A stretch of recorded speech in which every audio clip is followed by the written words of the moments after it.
ሁለተኛ ሀገራችን ናት።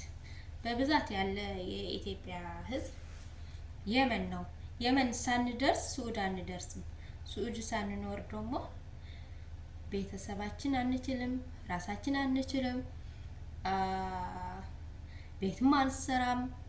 አማራ ይሁን መኪና ይሁን ሁሉም ነገር የሚሰራበት ያለ ወይ ደግሞ ብር የሚተያዝበት ያለ መንገድ በመጀመሪያ ሱዑድ ሳይገባ ሰው የመን ሲደርስ ነው። የመን ደግሞ በጣም ሩህሩህ የሆነ ህዝብ ነው ማለት ነው እኔ እንደማውቀው። እና ለሁላችን እግዚአብሔር ይጠብቀን። የሀገሬ ልጆች ደግሞ ከቻላችሁ ከሱ ውጡ፣ ከቻላችሁ ከሱ ብትለቁ በአሁን ጊዜ ጥሩ ነው። በተረፈ እግዚአብሔር ይጠብቃችሁ። ሌላ ምለው ነገር የለኝም። ሰላም ሁኑልኝ። ቻው። እኔ ጨርሻለሁ ሀሳቤ ማለት ነው። بالترفة سلام دق عدي خمينيكم سلام لكم خمينيكم اللي كافت مالي جميرة يمن ناتدبدبت يا لله بطعمي ناتدبدبت يا لله مالتي على الجزرة 5 حبورو بسالسة جيت مالت بطعمي حيلنا مالتي كاولك ترين هلا خبي مسلوي كعب فيديو بطعمي حيال دودوا سللله እግዚአብሔር ይحليهم حواتي معاري تخيلكم دمو كاو وصو نيجيزو وصو كاو مچم ገንዘብነ ግኒ ኢናይና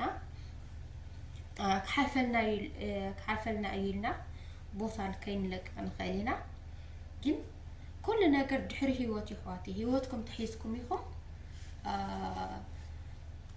ትሒዝኩም ይኹም ገንዘብ ትርኹ ህይወትና ትሒዝና ኢና ገንዘብ ረክ መጀመሪያ ቀድሞ ሁሉ ነገር ለህይወትና خنقدسنينا ህይወትና ተገዳስነት ክንፈጥሮልንና እና በጣም መሰንበድ እዩ።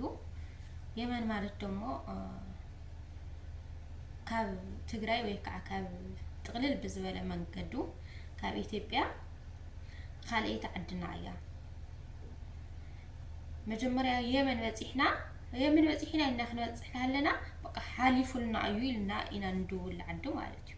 እና የመን ይኹን ህዝቢ የመን ይኹን ህዝቢ ኢትዮጵያ እግዚአብሔር አብዘለኹም ይሐሊኩም ይሐሊና ብስተረፈ ደግሞ ለተኻለኩም ካው ለጊዜው ተትወጹ ጽቡቅ እዩ።